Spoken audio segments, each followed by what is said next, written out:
Greetings, champion parents. Welcome back to Mommy Talk. As always, we are here to share information and resources to inspire positive parental engagement. We are real, relatable, and right on time with Dr. Perk, Miss Lisa, and Miss April. And today we have two awesome champion parents with us. We have Mr. John Thorne and also Miss Bernita Bradley. Hello.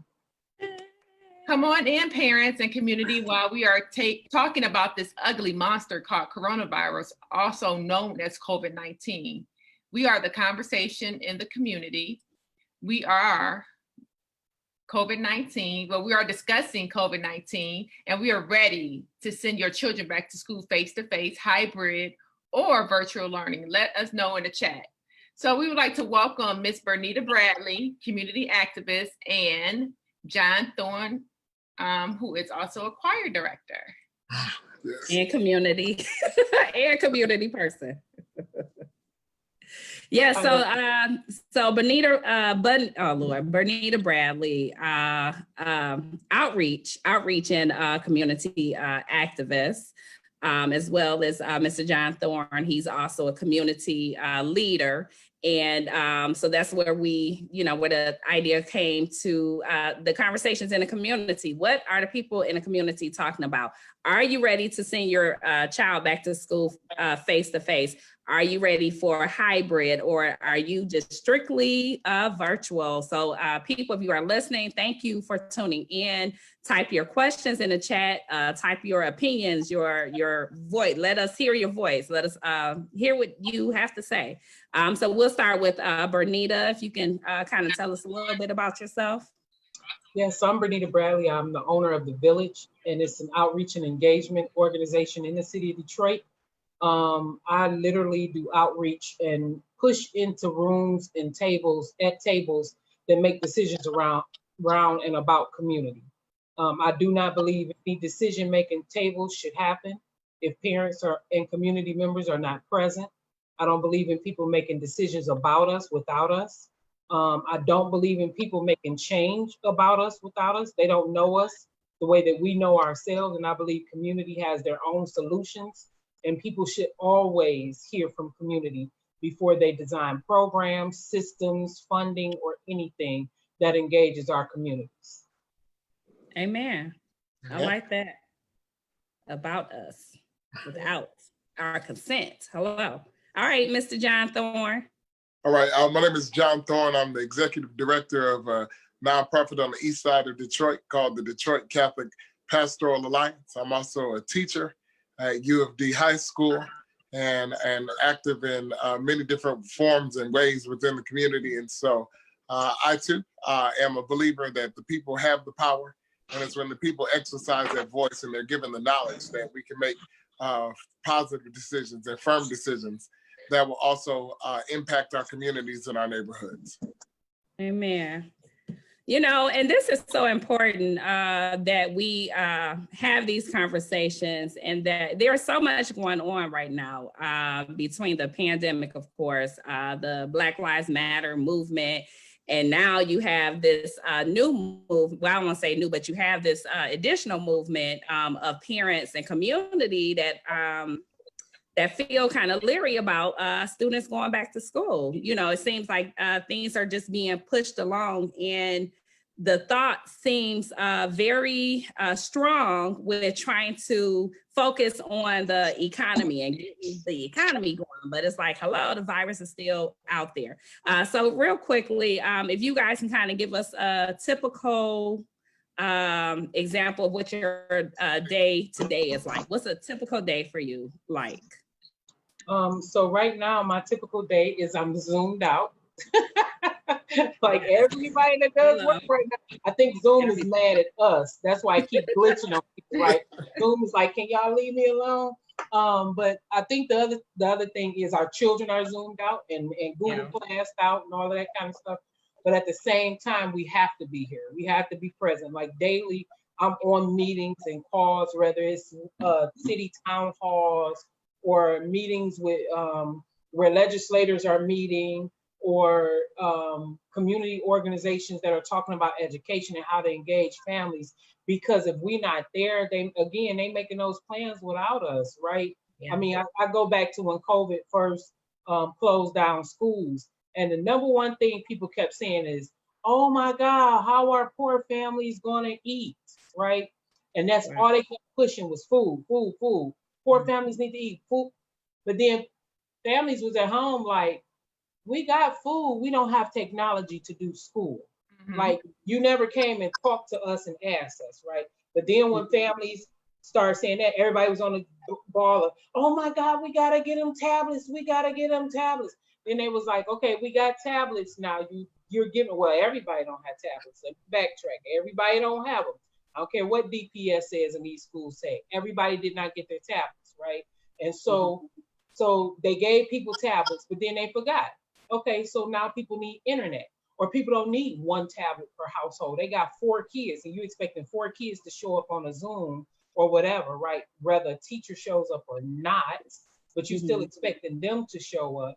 And those plans was being made without parents involved, right? And then So I just want to clarify the tablet situation. And I just learned this last week. So if the student was not present during count day, they didn't get counted for the FTEs, and they do not have a tablet. And I don't know if they specified that when they were saying that our kids were getting tablets. I thought it was our kids, but I did just recently learn that it had to do with the FTEs. So there's a lot of tablets. Like I'll say, I went up to Osborne a couple of days ago, and there are still tablets sitting there for Osborne students who still need to go pick up their tablets. So if your child was in school during count day, go, figure out a way to connect with your school administrator, go get your child's tablet. And then the thing was, they didn't, like you said, they didn't tell people that they had to be there present on count day, right? They just told people all DPS students will have a tablet. And so all parents were looking for this tablet. And then we do have some kids that were there for count day, but like the process wasn't clear to them how you get that tablet. So we still have them that don't have a tablet.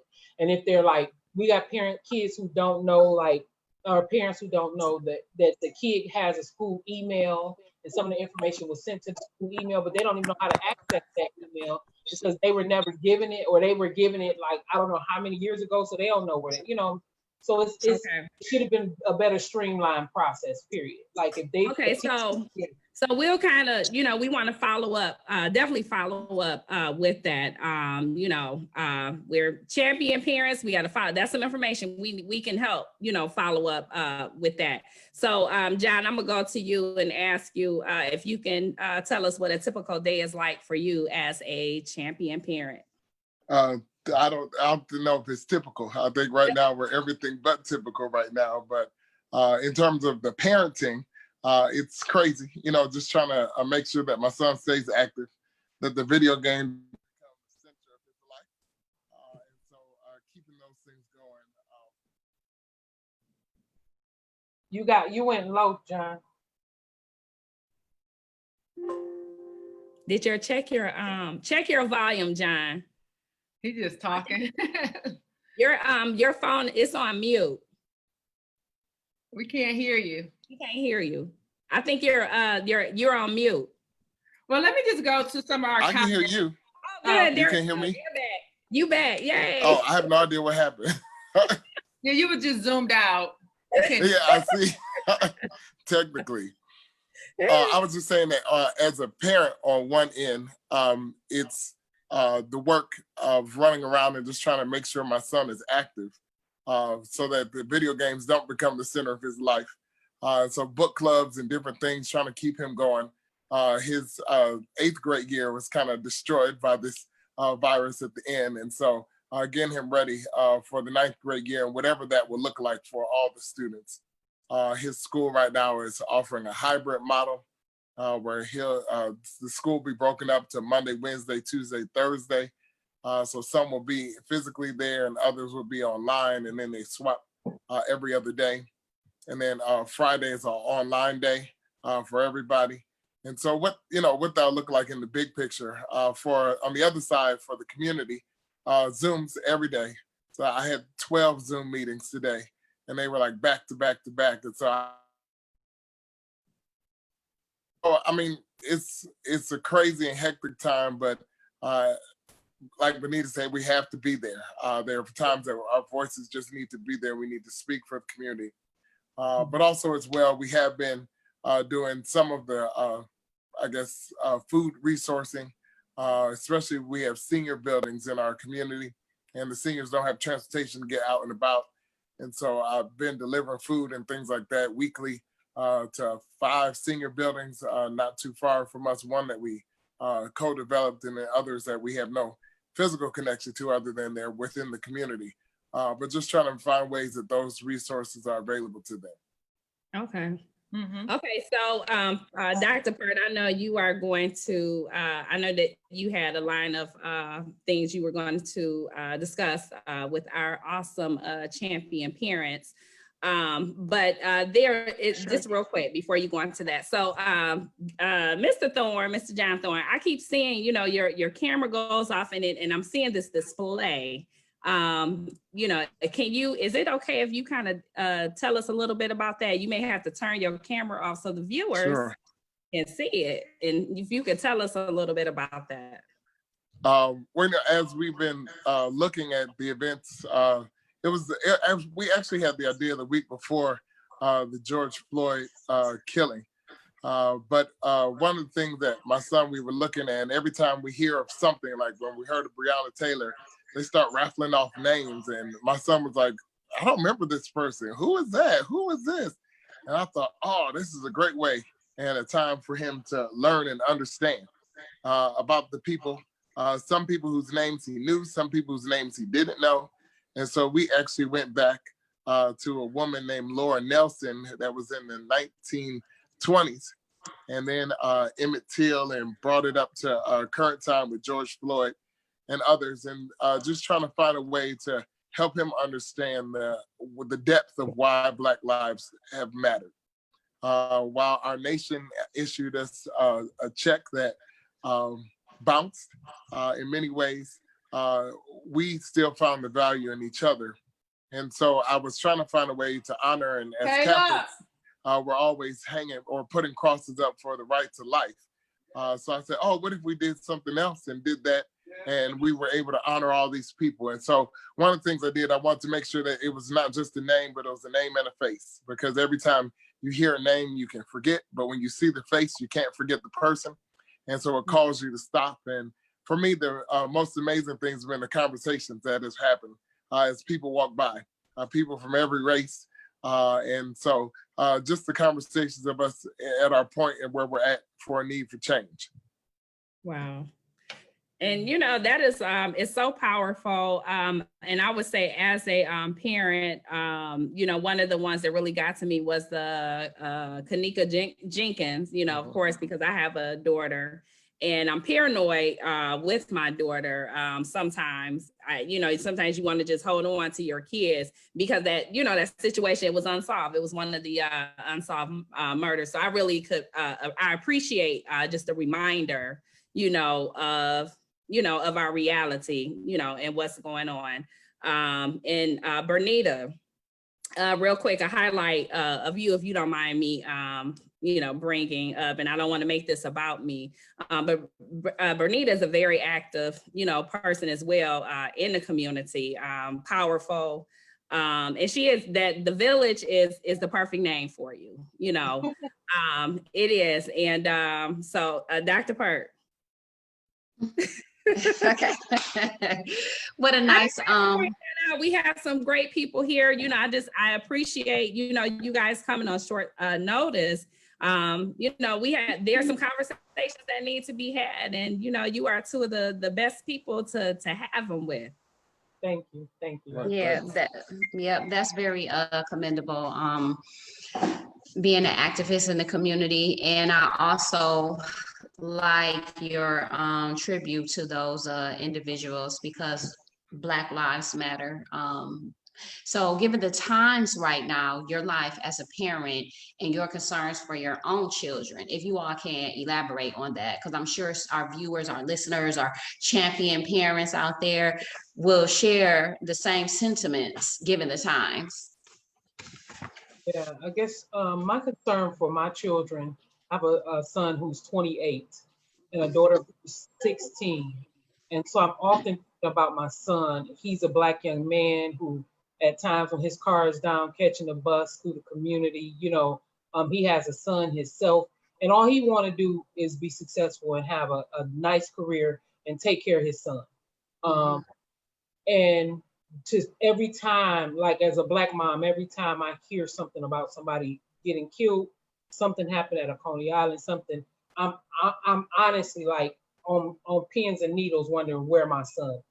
So the trauma from that alone, and then the him being a frontline worker is a bit, concerning to me. Is he gonna catch COVID? Things like that. Then my daughter, it's all about them teenagers. Like my daughter goes through her anxiety and her issues with, like, I feel secluded from all my friends. Like, mine, like this done messed up our whole world. And we constantly can remind them, like, this is the whole world, baby. Like, it's not just you. I don't want you to take it, but it's still a lot to them. And then I was telling parents this week, be careful how we're talking right now in front of the kids, especially on the Zoom calls, because they hear us talking, and what they hear is kids are the problem because parents can't go to work.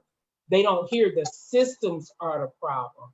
They hear themselves as the problem. And so we have been hearing lately a lot of parents saying their kids are kind of like on them a lot, or they're like, I'm sorry, mom. I'm sorry, mom. I'm sorry, like about the littlest things. And that's partially because the kids are feeling the anxiety too. And we as parents sometimes forget that. So, working through that with my daughter, sometimes shutting down and telling people, nope, I can't take that meeting. I'm with my baby. Or turning my phone off, or don't answer the phone because I got to take that time. Yeah, that makes sense to prioritize your time for your children. I think that's one of the things out there that parents should focus on. It's okay, to do your work, but put your children first and prioritize. And I share the same sentiments as well, because it's funny, my daughter's birthday is coming up and she like, well, can we go to a hotel? I'm like, no. She like, you doing too much. And I'm like, well, like Cash Doll say, you doing too less. Like, like, I'm so serious. It's just like my children's safety right now. That's all I'm concerned about. And nobody can tell me what is best for my children. You're not going to make me force my children to go to school. I'm going to do what's best for my children. And that's the message that I send to my children, because I love you. You may not understand what I'm doing right now, but in the future, you'll thank me in the long run. So Mr. Thorne, given the times right now, what are your concerns? I have tons. My son is 13 years old. And, at the age, he thinks that he can do everything, almost invincible. And, my biggest worry is for him. He likes, especially during this pandemic, I was at work during the day and he was like, oh, I got to get out the house. I got to get out the house. I'll just ride my bike around the neighborhood. And I'm like, oh, another Black guy riding around the neighborhood. And I thought, what is the perception? In our community, we feel very safe. And as soon as we get right to the edge of it, all those things that we thought were our safety nets go away. How do we interact? And, for his 12th birthday, it was a conversation of, this is how you interact with the police. This is how you interact with these people. And so, the conversations that most people never had 30, 40 years ago are now conversations that we're having with our young people earlier, just to make sure that they're safe. When he rides his bike, he has to check in. I was like, hey, you're gonna get this far, and then you gotta check in. I want to know where you're at, even though I can see on my GPS where he's at. But it's trying to find a way. My mother lives just 2 blocks away, and he feels really comfortable in the neighborhood. But I always have to remind him, those earbuds have to come out your ear. You gotta know, you gotta pay attention to what's going on. And so, I still have great concern for him. As a teacher who teaches at a high school, great concern for all of my young people. I was checking up on them even after school ended. Hey, what's going on? Are you still doing well? I had some kids who are really struggling with this downtime, and just trying to find ways to go out and ride with my son, spend some time. We went walking, just doing little things that we can just remind them that, hey, you're still important in the midst of this, of all this uneasiness and unsettledness that's going on. Yeah, that's good. Let me real quick address some questions or present some questions that our audience asked on Facebook. So one question was asked by a statement that was made by Jason Patton in relation to the tablets. He said most of the kids were counted for the tablets, but the issue with the tablet is that it's not compatible with a lot of programs that DPSCD students have to use. So that's the issue with that. And then also, Nicole Corbin told me to tell you hello, Miss Lisa. And then, of course, Charlene, our guest last week, I'm sorry, she wanted us to talk about how do we feel about the students testing positive for COVID in DPS high school. So maybe we can just address the tablet issue first, if you're knowledgeable about that, and then move to the COVID-19 issue. Mm-hmm. So, I mean, I don't know, like particularly, and I agree that most kids were counted, for on count day. And like I said, I just learned the other day that it was based off of the FTEs, because when I saw the press conference with Duggan and Vidi, and when I saw the press conference, I thought I saw that all students would get them, but I hadn't heard any issues, and it's not to say that it's not, but I hadn't heard any issues yet that students haven't gone to pick them up. But what I have heard, what I've seen is that some kids that get them or qualify, have not, like, I have a few students that I've been trying to reach out to, like, go get your tablet, so I don't know, but it is definitely something that I'm willing to, to research and figure out, what's going on, especially if there are some students in particular, maybe, I can try to inquire, you can reach out to Mommie Talk, we'll do what we do. Mm-hmm. Mm-hmm. Yes, But as far as like the programs that's needed by DPSCD, so I'm not familiar with the programs that are used now. Are they compatible with the actual tablet? I know that you can use Zoom because my daughter got hers. My son did not get his yet. He gets his on August 8th. I know you can use Zoom. I know you can use Chrome.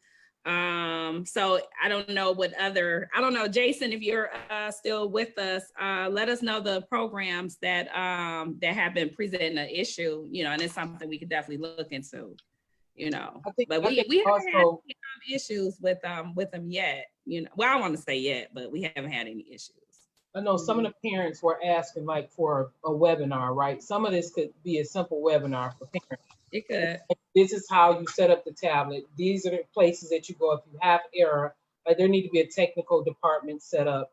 I know a couple of people in the tech department at DPS, and it's like it's as simple as the webinar.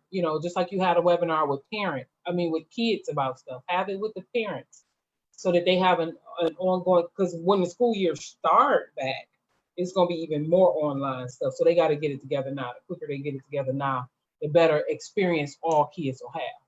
Yeah. And especially now, everybody thinks that because we're in this digital age, everybody's connected. But we know there's a great digital divide about how much people know.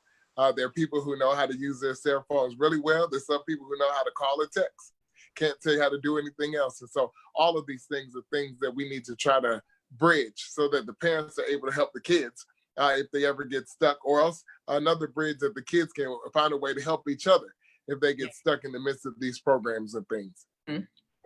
So can I just add, I want to, I always like to give a shout out to our viewers because we appreciate your support so much. And we hope that we are providing beneficial information for you. And shout out to Charlene Ward. She says that at Southeastern, the administration is saying that basically telling the kids, come get your tablets. So there you go, DPS, 2 schools from Osborne and Southeastern, go get your tablets. Yeah. As far as the COVID goes, so that's been one of my real concern for me, because I feel like 2 things. testing should have never been implemented without parent conversation before, right? And testing, if it was done, should have been implemented before those kids went to even in those buildings. Because you did not know who was walking in the building. Like there's no way, just because I don't have a fever today, there's no way to know if I'm asymptomatic, right?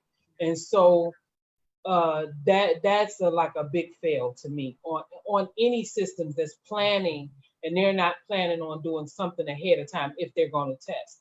The other part about testing is that testing can't be a one-off. Like they just approved for testing for this one time, right? But it can't be a one-off because today somebody can be negative and then they can go home and have contact with somebody and then be positive in a couple more days, right?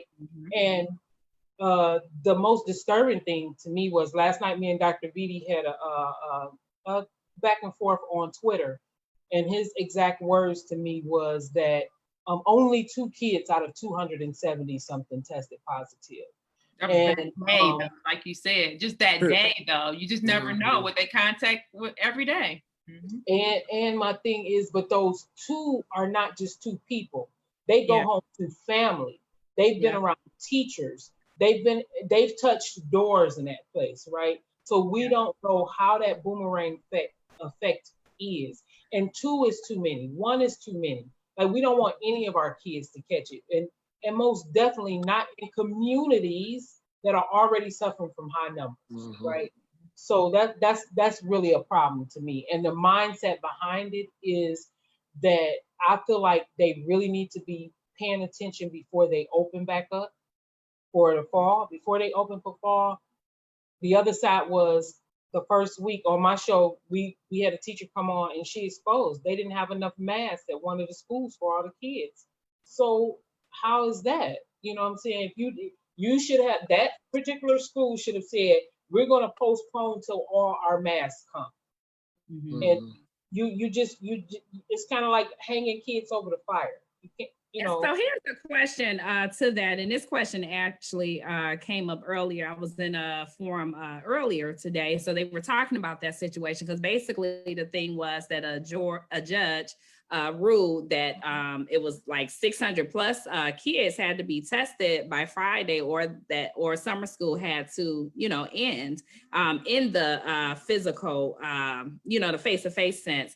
So the question we had was, so even if like the 2 kids that tested positive, so they were asking about, quarantine. And so of course, those kids need to go quarantine, right? So wasn't the thing before that everyone who may have come in contact with that person had to, so everybody who has been, which would probably be I don't know what buildings they were in, if they were in the same buildings or different buildings, but it would probably be that entire building, right? That would have at the minimum, that whole classroom that they were in, everybody who was in that class, and if they switched class, everyone who was at the minimum. But I mean, coming in, they passed by people, they passed by security, all these things. I mean, it's ridiculous. Yeah. I think the whole school, I think to be on the safe side, the whole school. And then Tracy Nelson, one of our listeners, she brought up a good point, and I know that to be a fact too, that some people are still testing positive after 21 days. So they're given a 14-day period where you're supposed to go and remain quarantined, but people are still being tested positive beyond that 14-day, beyond that 21-day. I tested positive twice, and they were 30 days apart. I know. And then since then, I've had 5 more tests, and they've all come back negative. But when I got tested the second time and they're like, you're positive, I'm like, how can that be? I was like, they said 21 days. I'm like, well, we don't really know what this thing is doing. Right. So I mean, this whole... They keep saying that it don't affect the young people that much, right? It's not as but no, that's the key word. Right. But they're going home to young people, to grandmothers, they're going home to aunties and uncles. And this is not just about this is not a one person thing, like you said. So over the summertime, I don't know if y'all remember or back in May, when they were giving the food out at the schools. And this is not just a DPS conversation. So I want to be clear, this is not just, this is all schools need to be thinking about this. But they had the free food giveaways to accommodate for kids who weren't getting lunches, right? Well, one of those centers, they had staff that popped up with COVID. They shut the center down, right? Kids could not get lunches there for a while until they cleared up. I don't even know if they even opened them back up because they were, drop off spots. So why is it only 2 kids need to quarantine? Or they need to be explaining what is your policy going to be moving forward? Because if you just gonna send kids home like as if they got a common cold, but everybody else everywhere they done went is now able to be like somebody can walk past and touch what that person touched, then at that point you putting too many people at risk, and they got to have better plans. Yeah, there's no accurate way to gauge, what this is, and they're saying children are not susceptible. The young girl who was 5 years old, remember, she passed away earlier of COVID. So they can't just say it's not. Children could be eliminated because animals are testing positive for corona, so it's not that we don't have an accurate gauge and we don't know what this thing is, and they're just throwing out figures, but all those figures can be changed, so we don't know. Yeah, absolutely. So I had a question. So John, I know that you're in you're educator as well. You're in a different school. Is the concern still the same?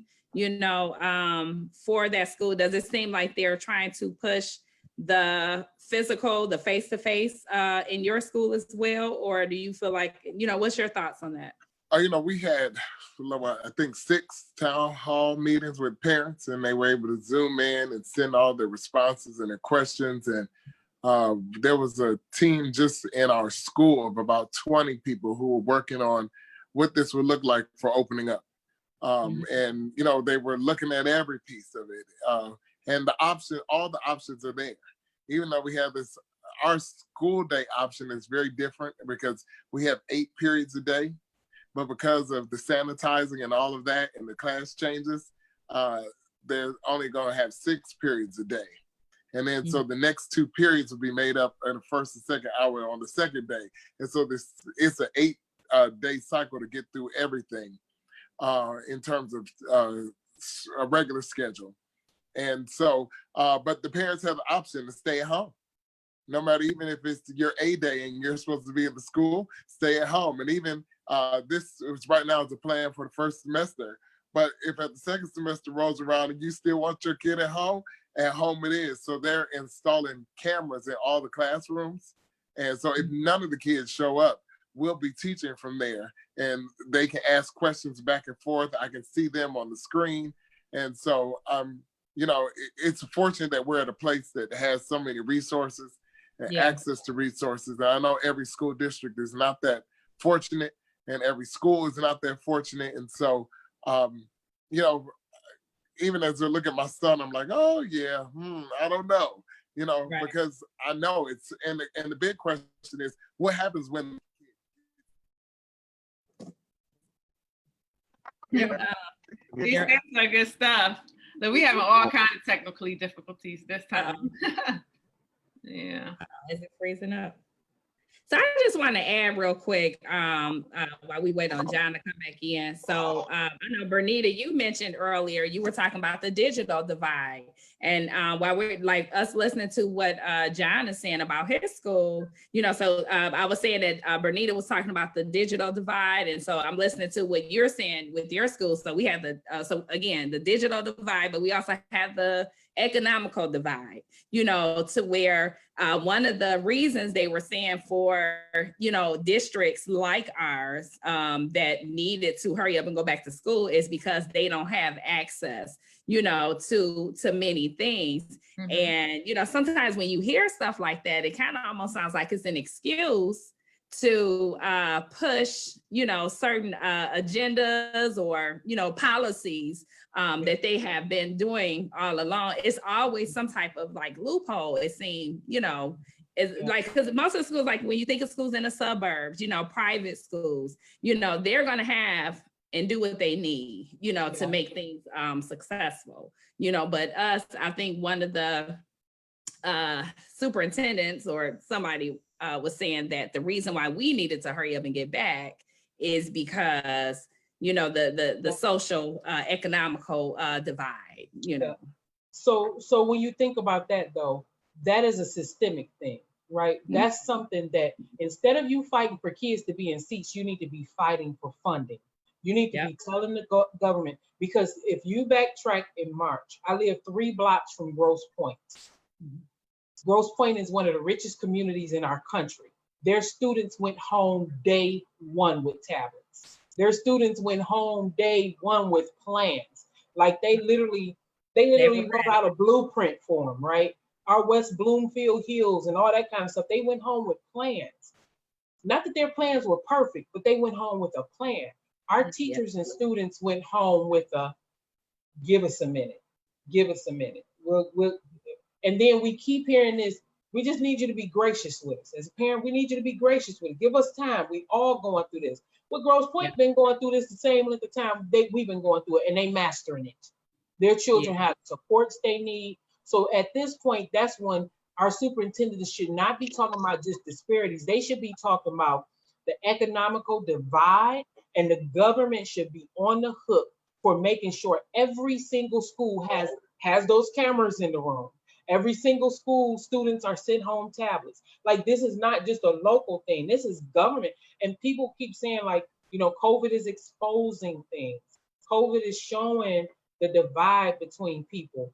But we've already seen it, and our leaders have seen it. So what you're fighting for, the same stuff, is not going to work. You need to be fighting for something new, man. You need to be fighting for equity. They need to be calling the government saying this school needs A, B, C, D, E, instead of trying to cut corners. You cutting corners I've seen a survey, matter of fact, from my daughter's school, and she don't go to school in the city. She goes to school at Arts Academy in the woods. They sent home a survey asking, would you be willing to purchase your own child's tablet? Would you be willing to purchase your own child's PPE? Well, I'm gonna be honest, I probably could, but no, because guess what? You are her school and you're supposed to provide this. Because say, for instance, there comes a time in the future that I can't afford it. If I say yes right now, then that means in the future, you're gonna be expecting me to do it when I can't. And that's not fair. It's not fair. Don't treat our kids like that. Our kids are just as valuable as a child in a suburb, or just as valuable as a child who can go to a parochial school or pay a nanny to come sit at home and teach their kid for the rest of the year. Yeah, I definitely agree. Yeah. And that's something else to think about. I mean, there's so many things to think about, you know, and I know that in some of the plans it was said that, you know, the PPE would be given in schools. But I do know that there has been some schools in particular, and who shall remain nameless at this time, but where there were some issues where the teacher didn't have enough masks. We said this last week, the teacher didn't have enough masks. They sent the student to the office, they sent a student to the office to get a mask. And when the student went to the office, was given a hard time, you know, about getting a mask. And I'm like, well, God, you know, this is only, we at July. Right, you know, it's only summer school. It's only summer school with what, 600 kids? Just imagine when the whole district go back and it's 60,000 kids. Yes. Yeah. And I mean, we already make education punitive for our babies, y'all. Like, they dealing with stress too. Like, realize that these kids have seen their aunties die, their mamas die, their cousins die. If they ain't seen them die, they didn't seen them suffer from it. They've seen, like this gentleman, John, I'm pretty sure his son watched him go through COVID and was sitting somewhere in the house like, well, what if my daddy died? Like, so the anxiety on him when he returns back to school is going to be, I don't want to take this back home, not just for me, but I don't want to take it home because my daddy might get it again. I don't want to see my daddy get it. And but as educators, everybody's saying, be gracious to us. No, we dealing with a pandemic. Like, be gracious to the whole world. And if you can't handle it, don't open up.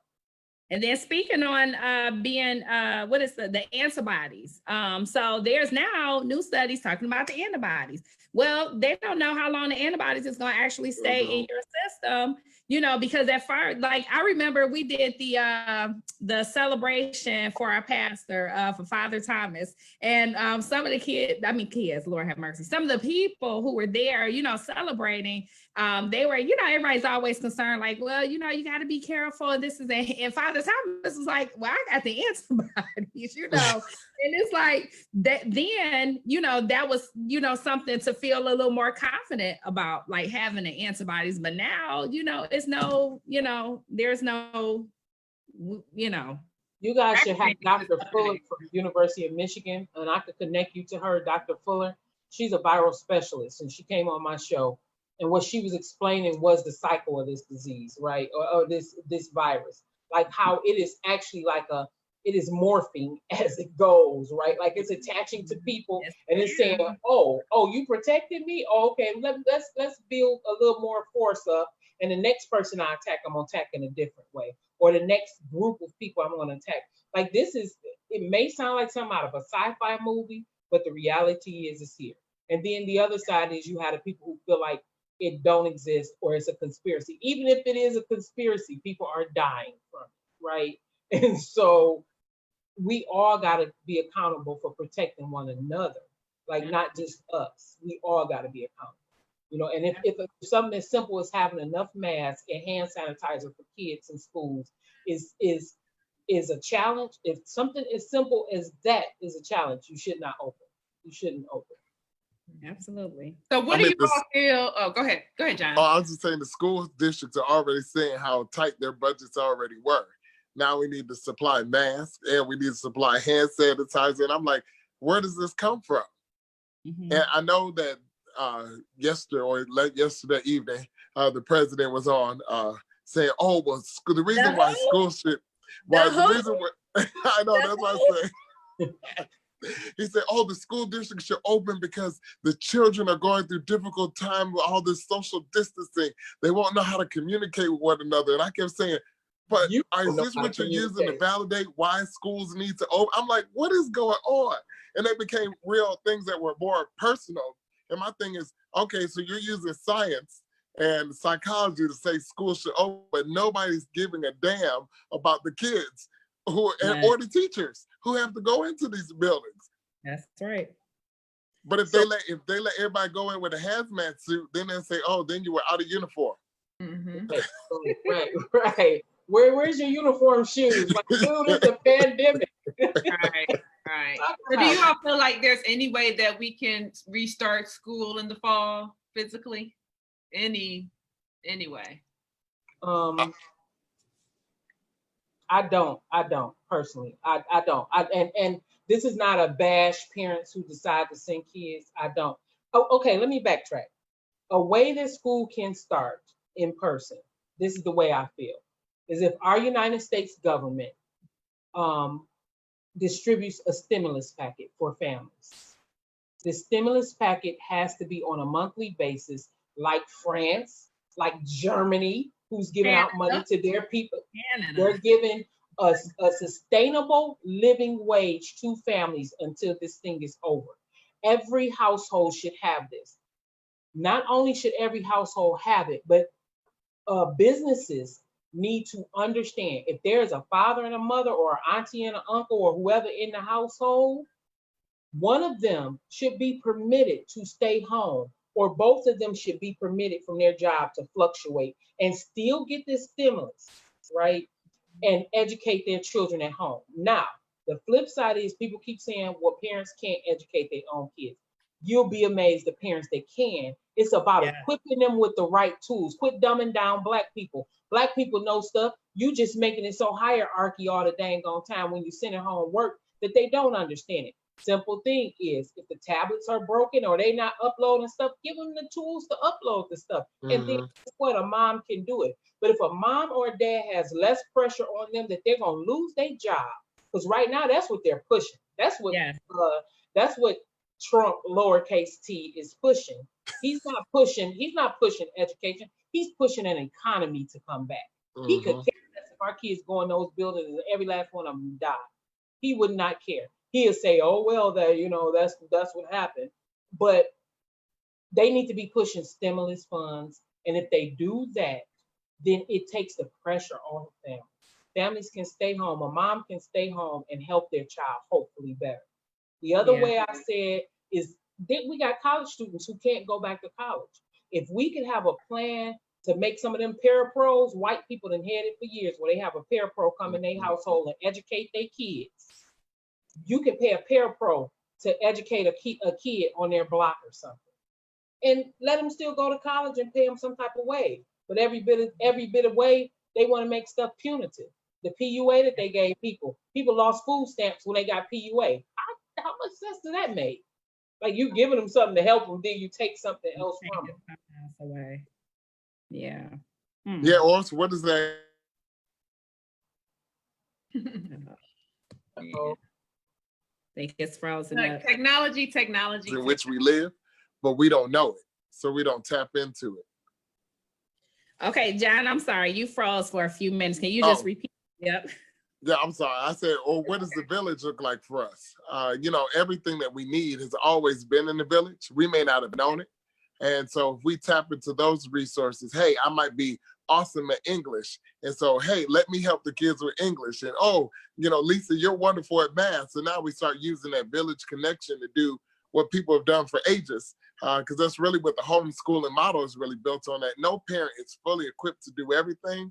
But when you start using that shared model, you start finding people who have the gifts, and then they're able to help all the kids at one time. And so we just need to look back at that as well.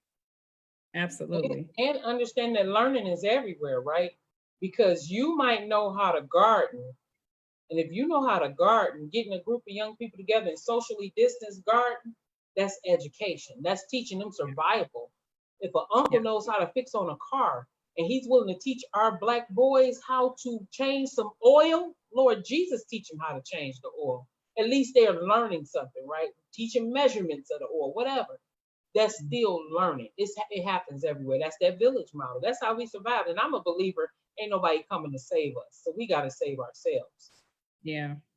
And you know, and thank you for you both actually, you know, talked about the village. I'm such a firm believer in the village, and I definitely think we need to, you know, work together, communicate, share different resources. And as you said, like I'll tell you, when distance learning first began, I was not sitting down with my kids. I wasn't sitting down with them. Oh, let's read this. Oh, let's do this math. No, let's do this stuff around the house.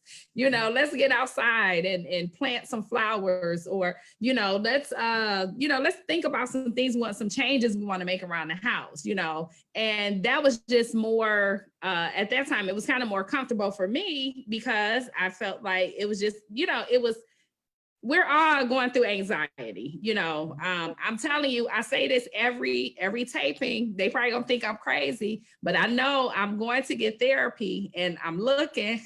I think, John, you gave me some information a while ago, and I just haven't, you know, done it yet. But I know for sure that I'm definitely going to do it. You know, I want somebody that's paid to listen to me, you know, just in case, whatever. But our kids, you know, the biggest thing to me, I felt, and it was what Governor Whitmer said, that, you know, the wellness checks, you know, and just trying to, you know, make sure, first of all, giving the kids a voice and letting them say how they feel without being punitive, as you mentioned earlier, Bernita, you know. And it's just so much that's important, you know, and we just have to come together, you know, because like you said, there's nobody coming to save us. You know, we are definitely going to have to save ourselves. And start, you know, recycling our dollars, you know. Oh, and the other thing, you know, I'm not gonna talk you out of death, but I have to say this, you know, we have to get out and vote, you know. I think one of the mistakes we make is we need to stop waiting to these presidential elections. Like right now, you know, this party should be going on. This party now should be going on for the next election. Like, we should already be done trying to strategize, but nope, we still strategize for what we're already in, you know. And the census, I've heard people say they don't want to do their census because they don't want the government in their business. Well, the government already in your business. He's just going through the formalities of making you fill out the paper. And that's going to be their excuse for why they're not putting resources in your community. So anyway, that's my, you know, I said another analogy on the census. So yes. I tell people, Black people particularly, it's not as much about funding and finances as it is about knowing your history. Back in the early 1800s, they erased our history from census. They purposely wrote down Black boy age 18 and not a name so that people would not be able to track their history.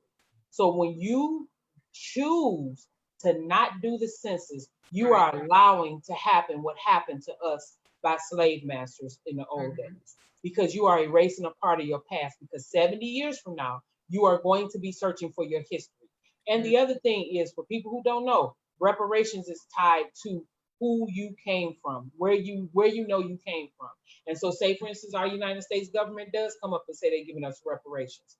Say, for instance, they say, but you need to track and find out who your slave owners were. And that's how we're gonna go back and give you reparations. If you don't know that, if you can't look on a census and detect that, then that's an issue. So that's the reason why. And look, I got my census shirt on right now about the census. Right. Because I'm like, dude, I am counted. I couldn't even find my grandmother. We did not know where my grandmother's grave was. We did not know her mother's name or anything. I can track my history back now to the 1600s because of the census, not just because I did my blood DNA, but because of census. Wow, that's powerful. Yeah, I'm going door to door with my mask and my iPad, just making sure everybody's counting. Yeah. Well, you know what, you guys, just as I said, you have given us a lot of information, and thank you for sharing that with me, because, that was something I didn't know, and I just appreciate, learning. Amen. So I wanted to ask you guys before we end, are there any special projects that you guys, I know you told us you're doing the census, you're working with the village, but are there any special projects that you're working on that you want to share with the listeners or viewers? Yeah, so I am the Midwest delegate for the National Parent Union. And National Parent Union is an organization that is led and driven by parents. We have parent leaders in every state and Puerto Rico. And we, on the National Parent Union site, daily, we have shows with information in Spanish, all different languages. And one of the biggest things we are right now pushing, that the policing policy that was pushed in Washington incorporates community voice. And it has specifics around policing in school, policing in communities. The other thing is we're writing a letter to Joe Biden, asking him what's his education stance and what he feels about equity for brown and Black kids. And we want him to make a statement about advancing Black people, not just people, but Black people. Because people always say poor people or disadvantaged people, but disadvantaged people can be something else. We want to know what he's going to do about Black people. Amen. Our major work is housing development, and so we do affordable housing, and so we have a new affordable housing unit going up in the Milwaukee Junction area, which is right by the Boulevard in Woodward. It's actually on Milwaukee, and so that building is going up. We also have a high school moving into our last housing development at 9100 Gratiot. Covenant House Academy that works a lot with young people who are deemed homeless for whatever. And so their East Side campus is moving in. They actually are moving full steam ahead, doing an addition to the building as well. And so just looking at what that looks like for us to have a sustainable community, we need access to education, we need food, we need recreation. So we need all these pieces to work, as well as safe, affordable housing. And so we're working on our own model in the Gratiot Woods area for what that will look like, and still making that come to reality. And so grateful to be part of this plan, to help the community work this plan. That it's not just me or my board, but my board is also from the community. But what that really looks like in the long run for us as we look at continuing development and strengthening that community. Sweet, awesome, Nice. Okay, so if you guys can give some final thoughts, but also final thoughts of encouragement to our champion parents, and I want to add, viewers, thank you for tuning in. I'm appreciating these comments in the chat. Tracy, Charlene, Joanna, you know, you guys rock. I appreciate, you know, this chat is on fire. I love it. It is. You It know. definitely have some really good questions. Yeah, some definitely Yeah. good questions. And we definitely appreciate our viewers. I'm all like this. You know, I try to be consistent. I be all like this, looking at the questions. So yeah, we definitely thank you all for listening and tuning in. Mhm. Yep. And if you could, so if you can give, you know, give some final thoughts and whatever you're working on, give our viewers, you know, your followings or how they can get in contact if you all, you know, you want them to support, you know, all that good stuff. My final thought is just a sincere apology to parents who have felt like they were a failure, that this world has made you feel like you are a failure while doing this stuff through the pandemic. And I want you to know to give yourself some grace, give yourself some peace, give yourself some space to breathe, and know that your children, anything you do with the best interests of your children in heart, know that it's the best thing that you can do. Don't let anybody pressure you to keep your kids home or send them to school, whatever. Make a conscious choice. Be knowledgeable about your choice. If you don't have the knowledge, I'm pretty sure you can reach out to the moms group and find out what some choices are for you. But most definitely don't feel bad about who you are right now. Love on your babies. Take plenty of woosahs. Take some days that you say, I'm turning everything off and we ain't doing nothing. No Zooms You today. just gonna love on us today. You go to your corner, you go to your corner, you do eat what you gonna eat. I'm good. Like, let's just do this, right? Let's live. Because what we don't want you to do is burn out, break down, or have these moments where you just feel like you can't move forward. Because there is a path for it, and there's gonna be life after COVID. It might not be the life that we hope we have right now, but there's gonna be life after COVID. But take some woosahs and love on yourself and know you are doing the best job that you can and that you know how to do. And that's the best job, no matter what anybody out here say. You can find me at Bernita Nini Bradley, The Village, The Girl in the Alley, National Parents Union. My email is thegirlinthealley@gmail.com, thevillagepcl@gmail.com, or simple Bernita@npunion.org. All right, I guess my final thoughts are we only have one life to live. And so we have to cherish it at every moment of it. Cherish our own personal lives, cherish the lives of our children. And so when we put ourselves and our children first, we can never go wrong. I think that as we look at what's going on in our nation, we have to be aware of all these other influences are really influencing what's going on, the decision process that's going on through our leaders, through our governments, through our workplaces. And so my thing is just take time to really figure out what needs to happen for your own family. I know I've had to do it all summer long. What am I going to do with my son? What's the next step? What does school look like in the fall for him? And while he's excited about going to high school, is that the best move for him right now to actually physically go into the building? And so it's a conversation I'm not just doing on my own. It's a conversation I'm having with him because he has a developed mind and he knows what he wants and he's able to voice it. And my thing is, let's talk this through. What does this look like? And so I'm grateful for that opportunity for him to use his own thought process to figure out what's best for him as well. But don't get pressured and take time. I work a lot, but I've been trying to come home early.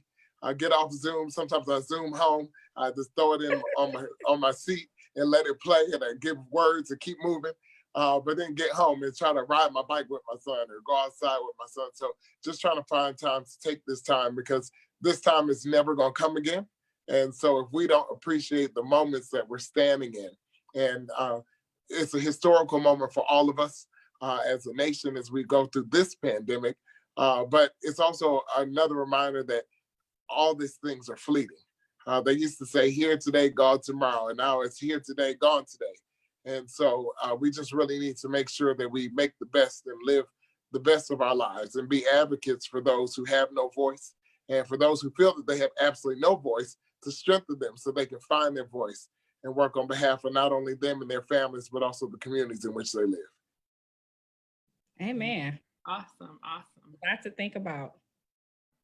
Okay, Miss April, you want to take it away? Oh, you ready for me to take it away? I sure will take it away. I will take it away. Real, relatable, and responsive. Hey, Yeah. that's So- our thing song, y'all. You're right. Thank you. So continue to review the CDC guidelines and do what is best for you and your children and make sure you're safe. Thank you for tuning in to Mommie Talk. Continue to visit our website and all our social media platforms at Mommie, MOMMIE Talk. .com is our website, and then our other followings is Mommie, MOMMIE Talk. Mommie Talk Network. Sorry. Yes. Thank you for tuning in and enjoy the rest of your evening. We see you all on Monday. Thank you. Yay, thank you. Bye. And give us feedback, people. Come on, we need some feedback.